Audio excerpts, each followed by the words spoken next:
நீங்கள் ப்ரிவியூவில் பார்த்த மாதிரியான ஒரு ட்ரெண்டிங்கான வீடியோவை ரொம்ப ஈஸியாக வெறும் ஒரே ஒரு இமேஜ் உங்களோட ஒரே ஒரு இமேஜை வச்சு எப்படி ரெடி பண்ணுறது அப்படின்றத தான் இந்த வீடியோவில் பார்க்க போகிறோம். ஃபஸ்ட்டு இந்த வீடியோ எடிட் பண்ணுறதுக்கு உங்களுக்கு எப்பயும் போல் ப்ரீசெட் தேவை. ஸோ அந்த ப்ரீசெட்டில் உங்களுக்கு ப்ராப்ளம் இருக்காது. இதுக்கு அடுத்து ரெண்டாவது இதில் யூஸ் பண்ண போகிற இமேஜ். இப்போ எக்ஸாம்பிளுக்கு இப்போ என்னோட இமேஜ் நான் இதில் இந்த இமேஜ் தான் யூஸ் பண்ணியிருக்கேன். இந்த இமேஜில் பார்த்தீங்கன்னா பேக்ரவுண்ட் எல்லாத்தையுமே ஃபஸ்ட் நம்ம மோஷன் ப்ளோர் மாதிரி அந்த மாதிரி ஒரு எஃபெக்டில் வந்து கொண்டுட்டு வரணும். அதுக்கடுத்து அதிலிருந்து நம்மளை மட்டும் தனியாக அந்த மாதிரி பிஎன்ஜியை வந்து கட் பண்ணி எடுக்கணும். இது ரெண்டை தான் எப்படி பண்ணுறது நம்ம ஃபஸ்ட்டு ஸ்டெப்பாக பார்க்க போகிறோம். ஸோ இதுக்கு ஃபஸ்ட்டு இந்த இமேஜ் இருக்குது பார்த்தீங்களா, அதை அப்படியே இந்த கீழே இருக்க ஷேர் பண்ணுறதை கொடுத்துட்டு இந்த தான் நான் இதில் வந்து எடிட் பண்ண போகிறேன்னா இந்த ஃபோட்டோ ரூம் அப்படின்ற ஆப்பில் தான். அந்த ஆப் பார்த்தீங்கன்னா நமக்கு ஃபோட்டோவும் அதிலே கட் பண்ணிக்கலாம். அந்த பேக்ரவுண்ட் பிளரையும் நம்ம அதில் ஈஸியாக வந்து கொண்டு வந்துடலாம். இப்போ இந்த ஃபோட்டோ ரூம் அப்படின்ற ஆப்புக்குள்ள அதை ஃபஸ்ட்டு நான் வந்து இன்புட் பண்ணிக்கிறேன். இந்த ஆப் பார்த்தீங்கன்னா நமக்கு ப்ளே ஸ்டோர்லேயே அவைலபிளாக இருக்குது. ஸோ நீங்கள் ஈஸியாகவே அதில் எல்லாமே ஃப்ரீயாகவே பண்ணிக்கலாம். இப்போ பார்த்தீங்கன்னா நமக்கு ஸ்கேன் ஆகி இந்த மாதிரி எல்லாமே கரெக்டாக கட் ஆகுது பார்த்தீங்களா. இந்த மாதிரி கட் ஆகும்போது இப்போ மேலே ஏதாவது நமக்கு மிஸ் ஆனாலோ ஸோ இந்த மாதிரி ஏதாவது ஆனாலோ அதை நம்ம ஈஸியாக வந்து சால்வ் பண்ணலாம். கீழே பார்த்தீங்கன்னா இந்த கட் அவுட் அப்படின்ற ஒரு ஆப்ஷன் இருக்கும். ஜஸ்ட் அதை டச் பண்ணிவிட்டு இப்போ உங்களுக்கு எந்த பிளேஸ் மட்டும் போகணுமோ ஸோ அதை மட்டும் நீங்கள் இந்த மாதிரி ட்ராக் பண்ணாலே போதும், ஆட்டோமேட்டிக் அந்த மாதிரி போக ஆரம்பிச்சிடும். ஸோ இப்போ பார்த்தீங்கன்னா நமக்கு வேறு லெவலில் எல்லாமே வந்து கிடச்சிருச்சா. இப்போ இந்த மேலே டன் அப்படின்ற கொடுத்துட்டு இப்போ இந்த இதை ஃபஸ்ட்டு நம்ம சேவ் பண்ணணும். அதுக்கு கீழே இருக்க பதிலாக இந்த டிரான்ஸ்பரண்ட் அப்படின்ற கொடுத்துட்டு இதில் வந்து பார்த்தீங்கன்னா கீழே நமக்கு எக்ஸ்போர்ட் அப்படின்னு இருக்கும். அதை கொடுத்தாலே போதும், நமக்கு இந்த இமேஜ் வந்து ஹெச்டி குவாலிட்டியில் வந்து எக்ஸ்போர்ட் ஆகிடும். இப்போ பிஎன்ஜி வந்து ரெடி ஆகிடுச்சு. இப்போ பேக்ரவுண்டை ஒரு மோஷன் பிளர் மாதிரி கொண்டுட்டு வரணும். ஸோ அதுக்கு அப்படியே பேக் வந்தீங்கன்னா அப்படி கொஞ்சம் மேலே ஏற்றுனா கீழே பார்த்தீங்கன்னா மூணாவதாக அதுவே இந்த மாதிரி மோஷன் பிளர்னு இருக்கும். ஜஸ்ட் அதை டச் பண்ணுறீங்க. டச் பண்ணிட்டு இப்போ பார்த்தீங்கன்னா இந்த நமக்கு இந்த மோஷன் பிளர் வந்து கரெக்டாக இருக்குது.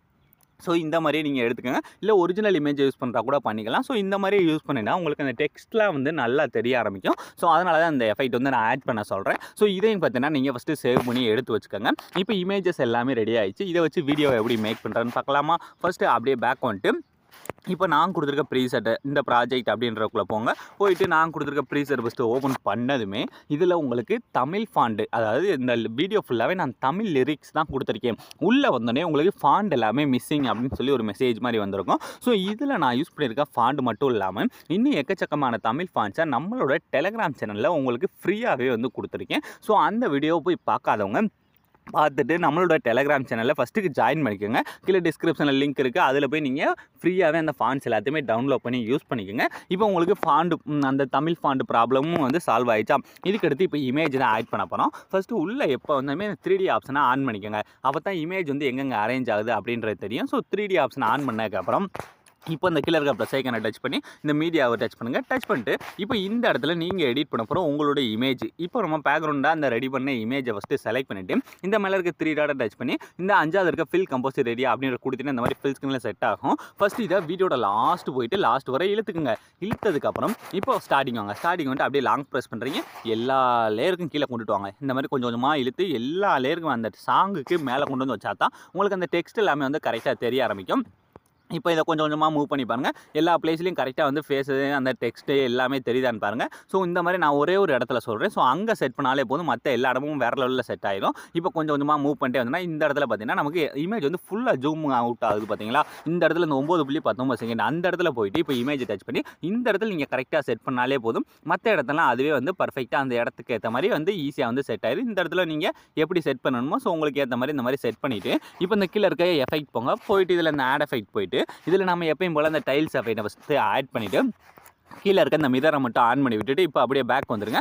பேக் வந்துட்டு இப்போ நீங்கள் கொஞ்சம் கொஞ்சமாக மூவ் பண்ணுங்கள். இப்போ பார்த்தீங்கன்னா நமக்கு வேறு லெவலில், அதாவது நீங்கள் ப்ரிவியூவில் பார்த்த மாதிரி அங்கங்கே டெக்ஸ்ட் எல்லாமே நம்மளோட ஃபேஸை வந்து மறைக்காமல் எல்லாமே பர்ஃபெக்டாக வந்து ஆட் ஆகிருக்கும். ஸோ இதில் ஒரு சில இடத்துல மட்டும் நம்மளோட ஃபேஸுக்கு மேலே இருக்கா, இதை அப்படியே பேக்கில் கொண்டுட்டு போகணும். அதுக்கு தான் நான் ஆல்ரெடி அந்த இமேஜ் வந்து கட் பண்ணி வச்சுருக்கோம். ஸோ இப்போ அந்த இமேஜை டச் பண்ணி கீழே இருக்க இமேஜை டச் பண்ணி இந்த டூப்ளிகேட்டை டச் பண்ணி இல்லை இந்த ரெண்டாக இருக்க டூப்ளிகேட் லேயர் அப்படின்ற கொடுத்தா போதும், டூப்ளிகேட் ஆகிடும். இப்போ அந்த இமேஜை டச் பண்ணுறீங்க. டச் பண்ணிட்டு இந்த கீழே இருக்க கலர் அண்ட் ஃபில்லை டச் பண்ணி இந்த டெக்ஸ்ட்டை டச் பண்ணிவிட்டு இப்போ நாம் பேக்ரவுண்டை ரிமூவ் பண்ணி வச்சுருக்கோம் பார்த்தீங்களா, அந்த இமேஜ் அதை ஃபஸ்ட்டு செலக்ட் பண்ணிவிட்டு இந்த மேலே இருக்க ப்ளஸ் ஐக்கானை கொடுத்தாலே போதும், ரொம்ப ஈஸியாக வந்து ஆட் ஆகிடும். ஆட் ஆனதுக்கப்புறம் இப்போ இந்த ஒரு 2 இடத்துல மட்டும்தான் அந்த டெக்ஸ்ட் வந்து பேக்கில் போகிற மாதிரி இருக்கும். ஸோ அந்த இடத்துல மட்டும் நீங்கள் என்ன பண்ணுறீங்கன்னா அதை அப்படியே லாங் ப்ரெஸ் பண்ணுறீங்க. லாங் ப்ரெஸ் பண்ணி அப்படியே லேயருக்கு கீழே இப்போ நம்ம மேலே ஆப்பில் ஆட் பண்ணிக்க அந்த பிஎன்ஜி கீழே கொண்டுட்டு வந்தாலே போதும், இந்த மாதிரி நமக்கு ஒரு எஃபெக்ட் வந்து கிடச்சிடும். ஸோ இப்போ எல்லாமே பர்ஃபெக்டாக மேக் பண்ணியாச்சு.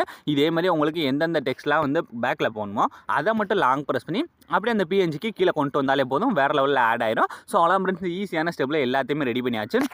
இதில் இன்னும் உங்களுக்கு ஏதாவது டவுட்ஸ் இருந்தால் மறக்காமல் கமெண்ட் செக்ஷனில் கமெண்ட் பண்ணுங்கள். ஸோ தேங்க்ஸ் ஃபார் வாட்சிங்.